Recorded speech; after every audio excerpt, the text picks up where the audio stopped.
know where the treats at. Is this the passing of the torch, right? Is this what this signifies? It comes down to that front office and what they feel is most important. The champ is here. We've touched down from a higher plane. Why you landed here? We always look forward to that week because it was always intense.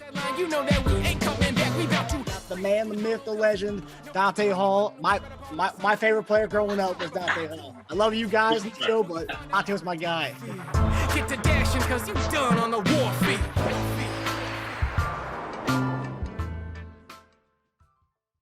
This episode of Chief Concerns is brought to you by BetOnline.AG and NordVPN.com. The big game is finally here as we hit Super Sunday with the last game of the football season.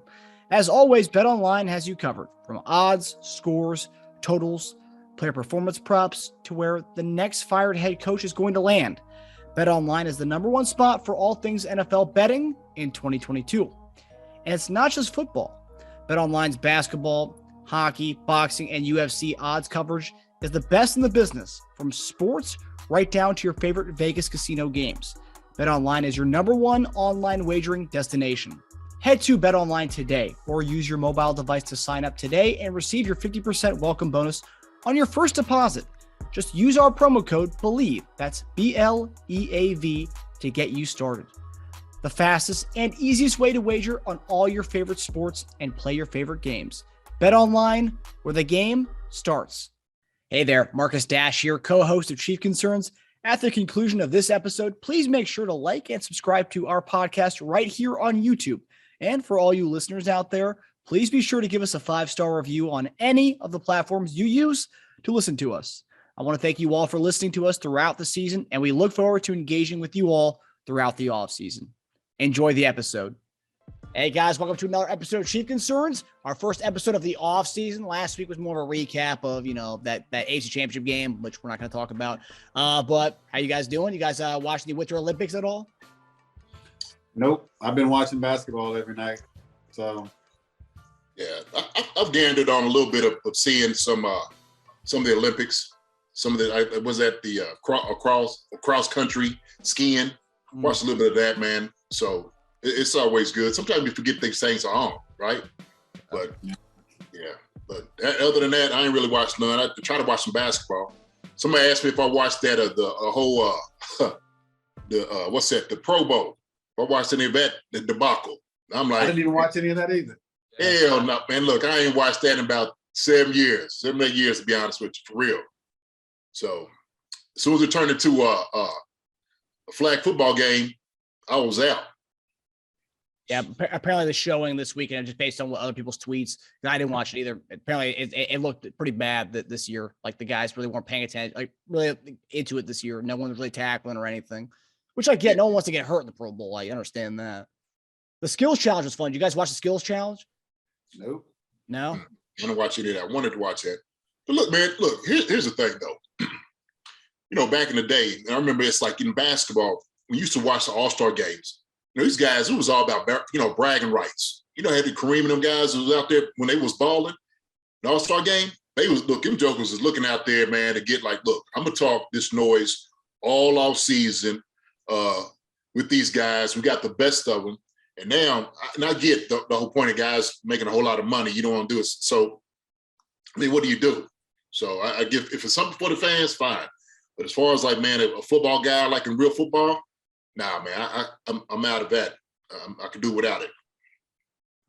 Yeah, I mean, the only thing really take away from the skills challenge was Tyreek. They all ran the 40-yard dash.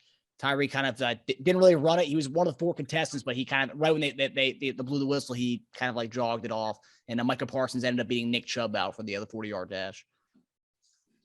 Yeah, really, you want to have Chubb and Parsons considered the fastest guys in the NFL? No. I mean, Parsons does, for his size, he does move really well, but I wouldn't say the fastest guy. Okay, he moves well, but he's not going to beat majority of the receivers or the DBs. Right. Yeah, let's just be real. Yeah. Everybody's making, oh my God, you can leave Parsons outran. Come on, man. Cut that out for real. Seriously. Well, even Tyreek, or he said, Parson said afterwards, they interviewed him. He goes, "Yes, no, Tyreek wasn't really running in that." He goes, "But Chubb was running, and that was really the person I was racing against in that one," which you could tell Chubb was going pretty hard in that. Yeah, I don't even think Diggs was even running hard. So no, but I just saw the highlight and caught it. Yeah. So, okay, as we get to the off season, obviously it's the first week. So, I mean, there's already things coming out. Last week, Veach had his press conference to kind of recap the season and talk about what's going to be happening throughout this off season. So we'll get into that. But with our first concern of the night, we have Coach Bieniemy. So another coaching cycle, and Coach Bieniemy did not get hired as a head coach. But this year's a different wrinkle in it, where he's a free agent. So his contract was up with the Kansas City. So right now he's a free agent, and he's reportedly kind of weighing his options right now. And as a little while ago, Aaron Wilson of Pro Football Network reported that if Coach Bieniemy does not go back to Kansas City will contemplate bringing back Matt Nagy as the offensive coordinator, or JD, and your neck of the woods, looking at Kentucky's offensive coordinator / QB's coach, Liam Cohen. So I guess my question is, what are your thoughts on this entire Eric Bieniemy situation? Should he leave and get out of Andy Reid's kind of shadow, even though he is the one calling plays, or just wait and sign with Kansas City till Andy Reid retires? Personally, I would love for him to stay. We can sit here and harp on the things that the offense hasn't done as far as what they don't do in red zone, how we aren't all that good when we get in the red zone with scoring touchdowns. We don't capitalize on the short yardage plays, but we can sit there and talk about the good things of how exciting the offense is when they're at full power. But the duo together, they've created a phenomenal team together to sit back and watch. They're a lot of fun to watch. Come up with some crazy plays that, like I said earlier, exciting when the connections happen. I would love to see Eric take over after Andy's done. I don't know when Andy wants to be done with this. A lot of coaches, well, I won't say a lot, but some of the coaches, heck, I want to say Belichick and probably Pete Carroll are the two oldest. Andy's right there with him. With the success that those guys have had, all three got Super Bowl rings. All three have had very, very successful careers. You just don't know when they want to hang it up and enjoy, whatever remaining years of their life. So Andy's had it rough, with two of his kids in the situations they've been in, the way the team has kind of fallen apart in the last 2 years, and Super Bowl last year and not making the Super Bowl this year, the collapse in the playoffs. I don't know if it's taking a toll on him mentally. At some point you would think so, especially with what his kids have gone through. So I think it'd be a good thing, for him to hand the keys to Eric Bieniemy if he wants to retire soon. But the rest of that stuff with what's happening with, Black coaches not being given the chances to prove themselves, and even when the ones that have gotten fired, that have gone on to coach and have gotten fired and never hired back, it sucks, as a African American to see it happen, and to know that there's a lot of great minds out there with Black coaches that could probably, get a team to the Super Bowl. And so you hate to see it and hear those stories, but it's a reality of what we're faced with. But I'd love to see Eric Bieniemy take over a team.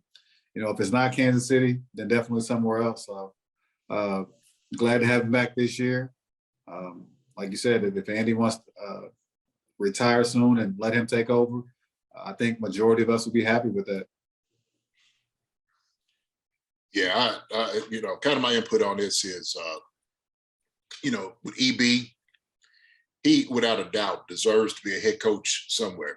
And the reality is, for whatever reason, he hasn't had that opportunity. For whatever reason, they're not hiring him. They've heard things about, he doesn't particularly interview well, all these different things. But the reality, staying in Kansas City, he's going to be under Andy Reid's shadow. And so he'll never get the full credit as far as calling plays. And I mean, you see that everywhere. They just won't talk. They won't talk about what, his genius on calling some of the plays. Every time something happens, something good happens, oh, that was Andy's play. That was Andy's call. I know Andy said something, about the one play where they didn't score at the half. And he said, I probably should have gave Patrick a better play. And the reality is Andy has the last say. It's just, that's how these things work anyway. So it doesn't matter who's the offense coordinator, who's the defense coordinator. The head coach has the last say in every single play that is, especially a play like that, of that magnitude. Now, with that being said, I think EB should go out and start sniffing around and see what might be out there. Why not? Why not go out and see what's going on?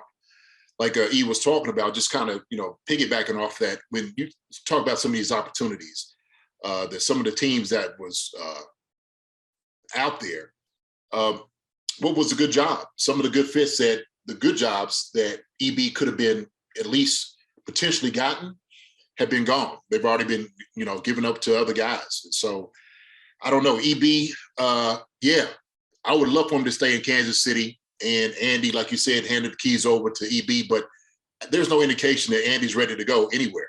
And so that's part of the problem with a guy who is a football guy like Andy. It's like, what is he going to do? He's not going to go home. I don't think he'll go on TV. He's not really one of those guys like color commentary, talkative guys. I don't really see him doing that.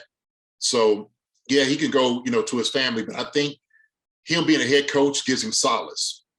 And so it gives him a little bit of a break from, real life. Sometimes the thing is when you embrace some of the things that happen in your life, you need that place where you can go to, that happy place. And for him, being the head coach is that place for him. So that's my thing on that with Andy and EB. I would love for EB to say, hey, look, 2 years or next year, please take over. Well, with that being said, talking about Nagy and then Liam Cohen, look, Nagy's been here. It didn't do particularly well up there in Chicago.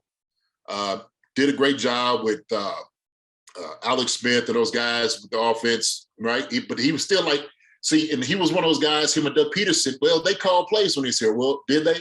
EB done afforded that type of grace or, that type of, magnitude as far as like that deal. But the other guy, Cohen, man, I watched him with UK, and he's a brilliant guy. He really is. Some of the things that UK won, the games that they won, was really off his shoulders, some of the game call. And I just watched, just being an offensive mind, being, offensive coordinator, stuff like that. I watched some of the sets that he did, the situations. I mean, when I'm telling you, everything was on point. It was clicking. It was just that type of that beat, that rhythm. He had it. He had it. I was sitting back in awe. I was like, wow, that was a wonderful call. It was a great call on that play. And so he has that. I don't know as far as like what the seriousness of him getting here, but look, EB loves to still have him, without a doubt, here in Kansas City. I'm just selfish like that. EB is my guy. I love him to death. I know EB. So if he can go somewhere else and make a name for himself, then hats off to him, right? But, we're talking about some of these jobs are still open, man. But these things that need to be addressed as far as what's been happening these past few weeks and the things that's been happening over the years. And I'm just telling you from my experience as a Black coach in college, even that track record with hiring Black coaches is abysmal, even in college. They talk about NFL. College is even worse. So I think some of these things might get at least rectified, at least looked into. And I think that's a good thing. Sometimes you got to have tough conversations to get to it. Because I think sometimes people get into, the feelings and thinking, look, man, there's an issue and a problem here. If it wasn't, they wouldn't introduce a rule like the Rooney Rule, right? That's the way I look at it. And so when these things exist, it means that there exists, here lies in a problem. So, EB, if he can stay here, fine. But if he can find a place that would appreciate him, I'm not saying that Kansas City doesn't appreciate him, but he could be a head coach, that's what I would love for him to do.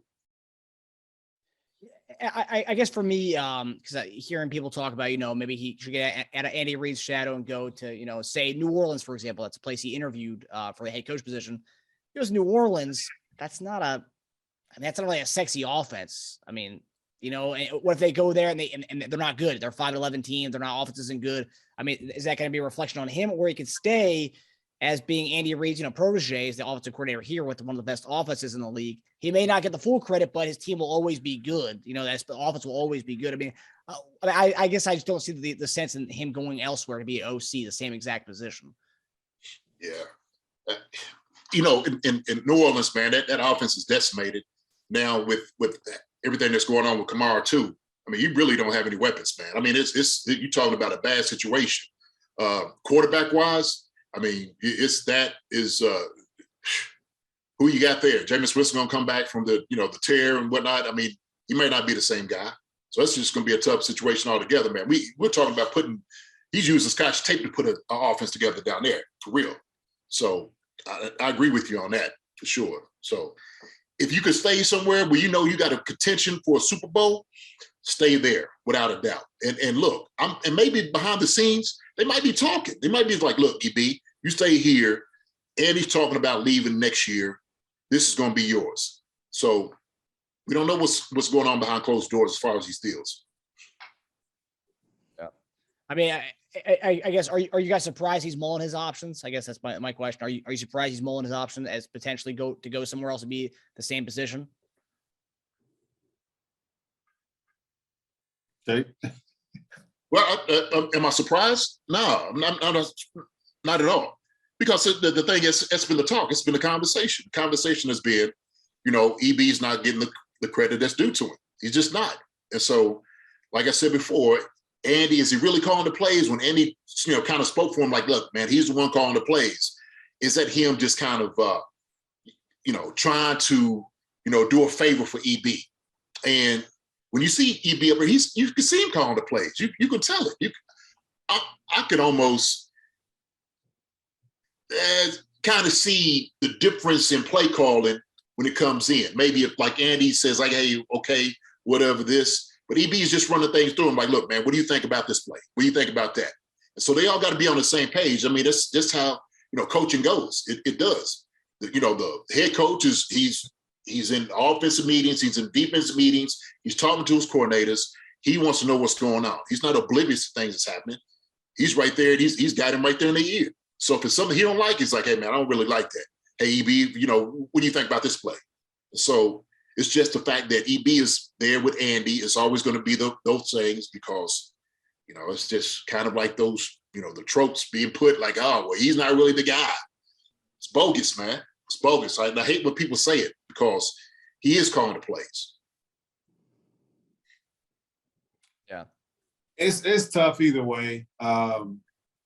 Is there a right position? Is there a right job out there for EB? I don't think any coach wants to go into the position of where a lot of these guys just came from being fired, which basically says that you don't have all the right pieces and it's going to take some time to build up to where you are. Well, especially like being a Black coach. Are you given the proper time to build and then excel? And the cases that we've seen, no. After a couple of years, you're gone, and then you're demoted to something, coordinator, position coach. So, and that opportunity to be a head coach is not presented to you anymore. So, is it a matter of EB just wanting to go to these places, of which have been available? I don't know that because there hasn't been a sexy job that's out there. Like with the key pieces of which. Hell, we know he's a good coach. Shit, you played, you had a good college career, you had a good NFL career, you won a Super Bowl, you transformed a team coming in with a new quarterback into a high-powered offensive team. So, yeah, I think your resume kind of speaks for itself, but are you one to go and take over a team that's below 500 and to make them a playoff team the next year? I don't think any coach has done that so far within a first year, second year. So, is there a sexy team out there for him? I don't see it. So is it a matter of him just, wanting to wait here and see what happens with Andy? Maybe he and Andy have had these conversations. Him, Andy, and Mr. Hunt, Clark Hunt. I don't know that. But is he worthy of a head coaching job? 100%. 100%. He's way overdue. I think he's put all the time in necessary to say that he's head coach quality. But again, is there a job out there that says, right now, I can get you into the playoffs? I don't see that with any team that's fired all their coaches. And with that being said, is there a fair opportunity for the African-American coaches that don't get to the playoffs? It hasn't been that way. So. The only job that I saw that was kind of the one that had the most kind of potentials, Minnesota's offense. If Rodgers isn't there next year, that NFC North is kind of wide open next year in Green Bay or in Minnesota. You got Dalvin Cook. You got the quarterback situation is kind of iffy, but Jefferson. You got Thielen, and Justin Jefferson. Yeah, and he used to coach up there too, so he's got a rapport with him. So. That was the early rumor that he was going to get that job, and I don't know if he ever interviewed with them. I think he interviewed with New Orleans and Denver, and that was it. But yeah, well, hopefully EB stays with us, and hopefully they do have something worked out where he can take over in the future. But he needs to get that. He needs to get inked up, get that contract signed to come back. Okay, so next concern, moving on to the offseason, as far as what Brett Veach said in his press conference last week. So we kind of talked about what's ahead for the Chiefs and what his priorities are. So I'm going to ask you guys what your priorities are. But he mentioned that the priority for the Chiefs this offseason was re-upping Orlando Brown, who's going to be a free agent, and defensive line is going to be a priority for him. And he also mentioned that cornerback could be something that they look at early on in the draft. In this upcoming draft. What do you guys think should be our upcoming priorities for this offseason? I definitely think it's defensive line. I'm pretty sure. Well, I don't say pretty sure. I don't think we bring back Frank. I don't know what we signed Ingram to, but I'm hoping we bring him back. He and Chris Jones did well together, but it also sparked a new Kansas City career for Frank Clark. Frank seemed to turn things around. I don't mind it. I like the sound of a new cornerback. Something that's stellar on the other side of Ward. I'm a fan of Ward. I think he played excellent. He's had some games that weren't all that great, but hell, you're cornerback. You're not going to have great games every game. But we were able to match him up on a lot of the top receivers, and he did well when his number was called. I think, again, I keep saying a solid receiver outside of Tariq and Kelsey. To me, as I think there was some controversy between Twitter on with some of the guys, and I stay away from all that. So to me, the thing that makes Kelsey and Tyreek Hill stand out above everybody else,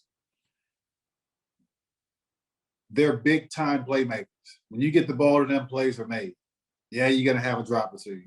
Other than that, but big-time plays are going to be made. We can throw the ball to a wide-open Hardman, Robinson, Pringle, and you don't get much after that catch. We can't just throw a fade route. We can't just throw a slant route. We catch them mostly on some of the gimmicky stuff that's thrown together with our offense. But you can throw the ball to Kelsey on a 10-yard curl, and he can make a guy miss with his size and get you extra 15, 20 yards or a bigger play for a touchdown. You can give Tariq the ball at any moment on the field, and you never know what the heck's going to happen. And to me, I know the argument was about a lot of guys talking about bringing Sammy back. I don't know what Sammy has left in the tank.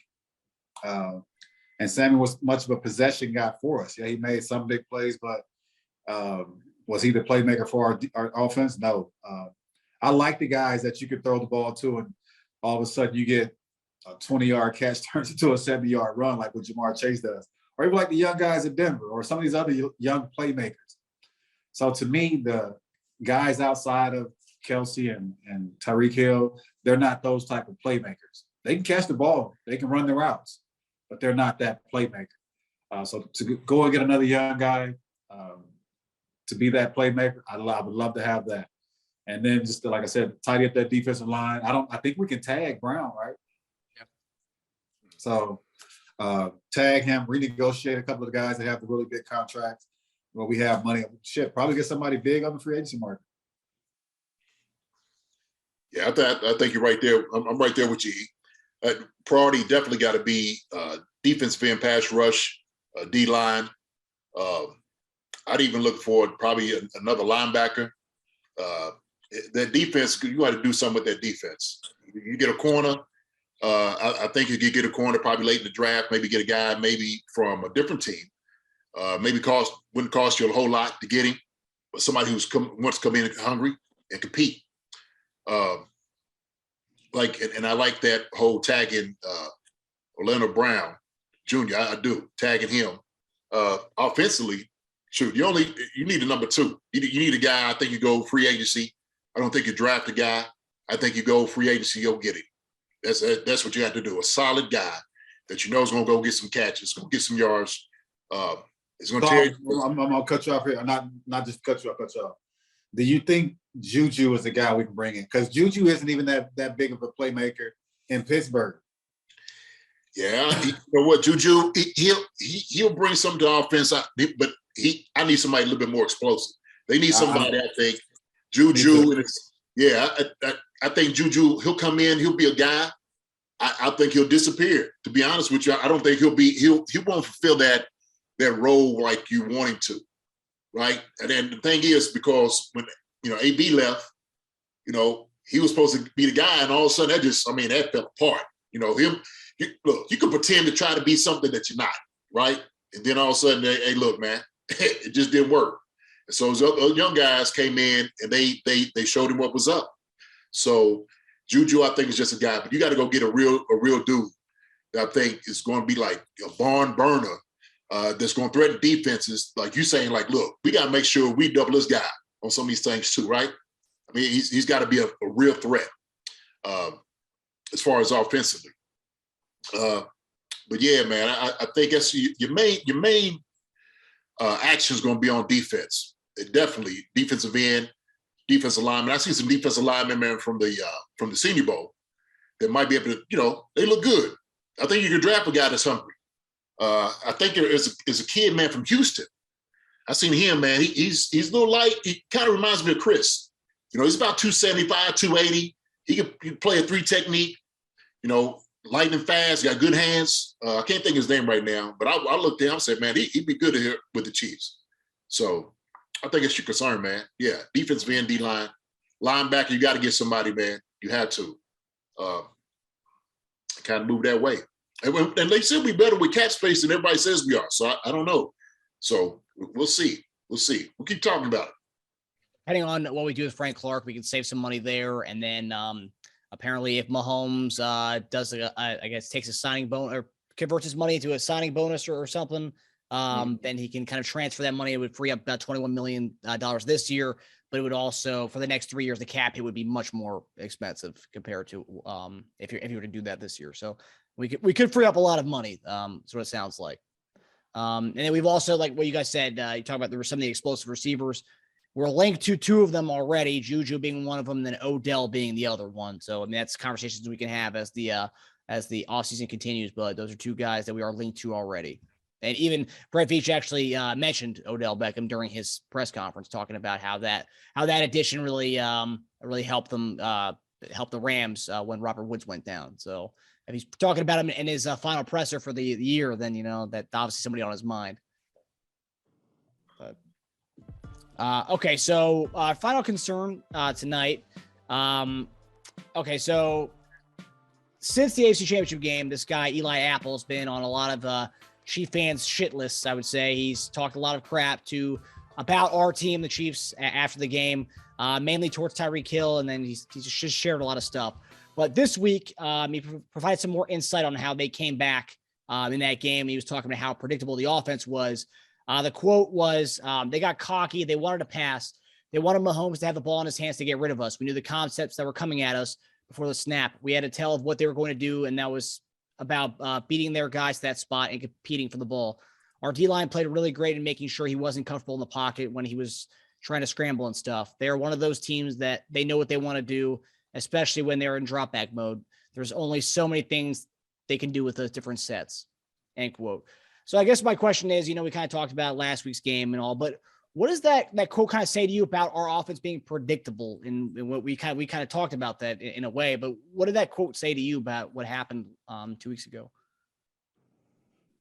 Shit, they game planned it. So, as of now, we're going to take our hats off to them because they've beaten us twice, coming back in the second half with the right adjustments to where we didn't make the adjustments to counter. And however we want to look at it, however pissed we want to be about his comments, they came to that, it played out to what his explanation. We've said it the last couple of years since the podcast started. Our offense likes chunks. Take the top off and throw your safeties back deep, or drop your whole defense back in coverage and rush three. Teams have, I wouldn't say have figured us out, because we have, during the scheme of things, made adjustments during the season, especially second half. And I think that we are capable of adjusting to whatever the defense is trying to be thrown at us. For whatever reason, we didn't do it against Cincinnati. And like I said, he made a statement of what they thought, and it turns out that they won off of that. So. Yeah, man. Eli, they were talking about how bad they torched him in both games, and he's sitting there talking all that noise. Look, he's in a position to talk that noise now, right? Like he said. Exactly. Right. Yeah, I mean, what are you going to say? He's like, all right, man, okay. Talking all he's like the dude on the basketball court who's talking all the noise. He ain't scored not 1 point. Yeah, man, we got you. Yeah, so, hey, like, who are you? You ain't do nothing the whole game. Got 3 rebounds. Everyone needs a hype man. Everyone needs a hype man. Need a hype man. Look, I get it, man. Look, he's going to ride this as long as he possibly can, right? Because he's in a dance, right? And rightfully so. I ain't mad at the sucker. I ain't mad at him. He's going to talk noise, so be it. Now, going to the predictability of our offense, I agree with him. I do. I think we dropped the ball on both halves of the ball. We had them beat on both halves, Cincinnati. And, of course, the first game, we only had 3 possessions the whole half. The second game, we just didn't even diversify with personnel or formation, putting us in an advantage with the play calling. I mean, in my head, I'm going to tell you what I do. Sometimes I get up and I draw plays up. And like formations we could have ran. Like, man, we could have easily done this. We could have easily done that. So, like last night, I got up and I started writing stuff down. I'm like, man, we could have easily got in deuce formation, ran this, run the ball, all these different things. We just didn't do it. We didn't do it. And to me, for the life of me, I don't understand why. There was open guys. Patrick didn't hit him. For whatever reason, he didn't throw the football, right? So he can say, yeah, it's predictable. Man, there was guys that was open. And Pat, he didn't make the play. He didn't. I think it was a bad call, and as far as like the one where he threw the pick for the screen or the RPO, that's a bad play, bad call, period. So he can say, yeah, they can be predictable. Yeah, you know what? You know what, buddy? You won. You won. Basket it while you can. Go on, basket it. Like I said, it wasn't necessarily everything that y'all did. Some things that we just didn't do, period. I'm just going to say that. So Eli Apple, okay, we'll see what we're going to do a Super Bowl. You're going to have some jokers, running around. Cup is a monster. OBJ, monsters. So we see how you talking in. Who's going to get a bite at the apple then, buddy? I like that. I guess the one question that comes from this whole predictability aspect, and this is something we talked about last year after we got our butts handed to us in the Super Bowl, is that it's 2 games, 2 of our biggest games we've had in the last 2 years. One in the Super Bowl and then one in the AFC Championship game, where we didn't really make any adjustments. And that was kind of something we talked about last year after that Super Bowl. The halftime, it came out and really nothing changed. We didn't really make any adjustments. What does that say to you as far as the game planning aspect? I mean, what are we not doing? I mean, obviously we're not doing adjustments, but what is it? Is it a confidence thing? Of course. I mean, look, we feel like we're going to be able to do what we want to do. And to be honest with you, they didn't show us anything that we haven't seen, we hadn't adjusted to before. We've seen this early on in the season. And it took them that time to adjust, right? So it really didn't give me any excuse not to make the adjustment this half. They had like all the play calling and stuff, what they could have done, against this team in the second half. They just didn't do it. And so I don't know who was scrambling around looking at papers or who didn't. It just, to me, it was sad. It was that debacle in the second half, man. We seen the adjustments for the half. We got ready for that. So it wasn't like no two high safeties dropping 7 or 8. We knew that. So, well. Do you chalk that up to confidence? It's confidence, man. It's confidence. And you should look, when you got guys on offense that have that swag, can make plays, you're going to stay confident on that. I don't disagree on that, right?